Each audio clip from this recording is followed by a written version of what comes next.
हेल' लोगोफोर, दिनै 22 नभेम्बर आरो बे 22 नभेम्बरनि फुंनि समाव नोंथांमोननो मोनसे रादाब होनो नागिरदों आरो बे रादाबजों लोगोसे कारेन्ट एफेयार्सखौ मोननो हानाय जागोन आरो कारेन्ट एफेयार्सनि जायफोर नोंथांमोनहा नायनो नोंथांमोनहा बाहाय कुइसन टु एन्सार बाहाय गासै सप्तासेनि मोननो हानाय जागोन जिहेतु दिनै रबिबार दा बे सानडेनि थाखाय नोंथांमोननो गासैखौबो जथायनानै लाबोदों कुइसन टु एन्सार गासै 28टा आरो बेनि पिडिएफ फाइल लिंक मोनगोन डिसक्रिपसनाव नोंथांमोनहा बेजों थांनानै डाउनलड खालामना लानो हानाय जागोन।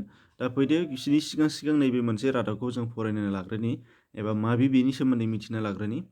ओमफ्राय जाहैबाय बावैसो बिपिएफ राजखान्थि हान्जानिफ्राय जोंना बिस्वजित दैमारि सार बिथाङा ओंखारबाय आरो बेनिफ्राय ओंखारनानै बिथाङा मा खालामबाय सिगाङाव गावबो बुंखादोंमोन खौरांगिरिफोरनि सिगाङाव नोंथांमोनाबो नुखादोंमोन जानो हागौ गोनांथि जायोबा गावनि रायजो सभानि बिबानखौबो एंगारगोन जिहेतु बिपिएफ दोलोनिफ्रायसो बिथाङा मोनहैदोंमोन।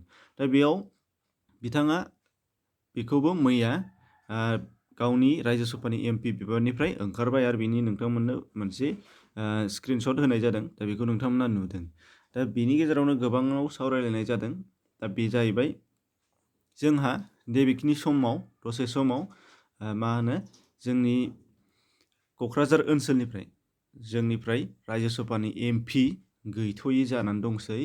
दा बे मोनसे ससेया जोंहा खहा जागोन मानो होनबा बेखिनि समाव जोंनो जेसेबांनाखि खामानि मावनो गोनां दङ दा बे खामानि मावनो गोनाङा जोंना द्रप जाना थासिगोन। दा बेखायनो बेखिनि ससेया जोंना जिहेथु थासिगोन द्रप जानानै दा बे हिसाबै जोंनि ओनसोलनि थाखाय बियो एसे खहा जानो हागौ। दा बेखौ नोंथांमोननि सिगाङाव बुंदों आरो बेनिफ्राय बिथाङा जि फैनानै ओनसोलारि राजखान्थियारि हानजा जिहेतु जोंनि बड'लेण्डनि बिपिएफ बेखौ नागारनानै बिथाङा बिजेपि एबा हादरारि राजखान्थियारि हानजायाव थांबाय नेसनेलाव। दा बेखौ गोबाङानो सावरायलायदों जेरै जोंनि मोननैबो राजखान्थियारि हानजानि दोलोनिफ्राय सावरायनाय जादों ओनसोलारिनिफ्राय आरो बेखौ बुंनांगौ गैलिया। नाथाय जोङो मोनसे खोथाखौ नोजोर बोनांगोन बिथाङा गावबो बुंदों जोंनिफ्राय नेसनेल लेभेलनि लिडार नांगौ बे मोनसे दा बे गोरोन्थि नङा। जोंनिफ्राय नेसनेल लेभेलनि लिडार नांगौ आरो नेसनेल लेभेलनि जिथु लिडार बेखौ जोङो सिनायनो रोंनांगोन। दा बे हिसाबै आरो बिथाङा गावनो जिहेतु सिगांनानै थांदों दा बेखौ जोङो हगार हरनाया जोङो गोनां। दा बेखायनो जों बांद्राय सोंखारिलायनो नाङा मानो होनबा नेसनेल लेभेलनियाव थाहैनानै जोङो नेसनेलनि बिबान मोनहैनो हानाय जेरै अरुणाचल प्रदेशनिफ्राय किरेन रिजिजु बिथांमोनहा माबायदि गोहोम खोख्लैनानै दङ दा स्पर्ट्सनि बिथिंनिफ्राय दा बिथाङा अरुणाचलनि माबायदि डेभेलप लाबोगासिनो दङ थिग बेबायदिनो जोंनिफ्रायबो बड'लेण्ड हालामनिफ्राय बर'फोरनिफ्रायनो थाङोबा बर'फोरनि गोबाङानो बाथ्रा बुंहैजागोन सेन्ट्रेल लेभेलाव आरो बिथांनिया बुंनाया रज'गोन आरो बिनि सोमोन्दै नोंथांमोना सिगांनि एमपिनि जेनाखि एसेमब्लि दा बेवहाय नोंथांमोनाबो नुखादों जानो हागौ बिस्वजित दैमारि बिथाङा माबादि जोंनि बर' हालामनि थाखाय बुंदोंमोन। नाथाय बिथाङा सासे एमपिल' हिसाबै बिथाङा जेबो गोहोम खोख्लैनो हायाखैमोन। बेखायनो बिथाङा मिनिस्टार लेभेलनि एबा बिथाङा जुदि गोहोम खोख्लैनांगौबा लकसभानि जानो नांगोन। बेखायनो बिथाङा बे थांखिखौ लादों जानांगौ आरो गावबो बुंदों स्टुडेन्टफोरजों आरो लोगो हमनाय जिहेतु लाइमोनफोरजों लोगो हमनाय हाबाफारि बेयाव नोंथांमोनाबो नुदों जानांगौ। दा बेखायनो बियो सेन्ट्रेल लेभेलनि जिहेतु लिडार जानो थांदों बेयो मोजांनि बाथ्रा। दा बेखौ जों बांद्राय सोंखारिलायनायनि गोनांथि गैया होननानै आं सानदों आरो बेखौ नोंथांमोनाबो बिनि उल्थायै बुंनायनि सिगां दान्दिसे सानग्रोयोबा बियो मोजां जागोन होननानै आं सानदों।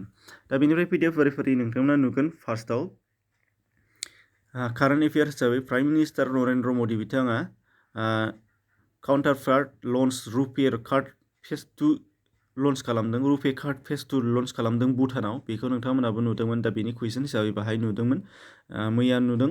मैया माने नोंथांमोनहा 21 नभेम्बरनि कारेन्ट एफेयार्सआव बेखौ मोनखादों।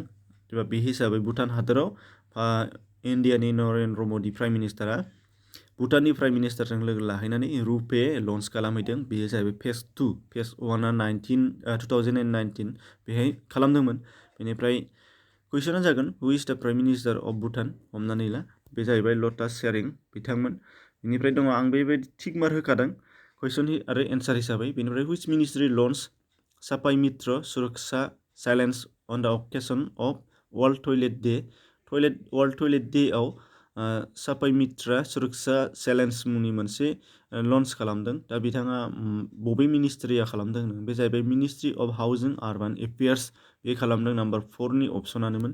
दा बेबादियै आङो कुइसन टु एन्सारल' हिसाबै जिहेतु नोंथांमोननो फरायलांजोबब्ला साननानै दङ नोंथांमोना बेखौ डाउनलड खालामनानै लानानै आरामसे नायनो हानाय जागोन आरो नेक्स्ट एग्जामनि थाखाय नोंथाङा जिरायनो हागोन। SI VNRD जायखिजाया एग्जामनि थाखाय नोंथांमोननो बेयो जागोन कमन आरो बेखौ नोंथांमोनहा गुबुन गुबुन कारेन्ट एफेयार्सफोरनि जेनाखि आपडेट होग्रा गिदिर गिदिर चेनेलफोर दङ दा बेफोरजोंबो कम्पेयार खालामनो हागोन। नोंथांमोना बेफोर कुइसनखौनो मोनजोबगोन।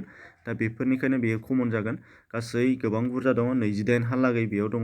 दा बेखायनो बेखौ नोंथांमोना डाउनलड खालामनानै लानायानो साबसिन जागोन होननानै आं सानदों। एसेनोसै, बेनि थाखायनो दिनैनि थाखाय गोजोन्थों।